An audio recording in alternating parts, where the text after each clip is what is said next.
senin yolunda şam kimi eriyip bitmedimi?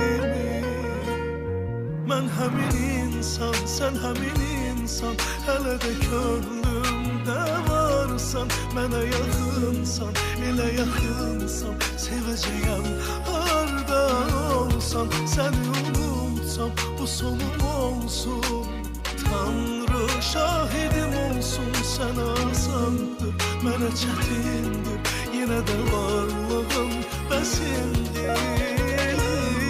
Canımın yarısı sen gedəndə səninlə gedir ruhumun qidası.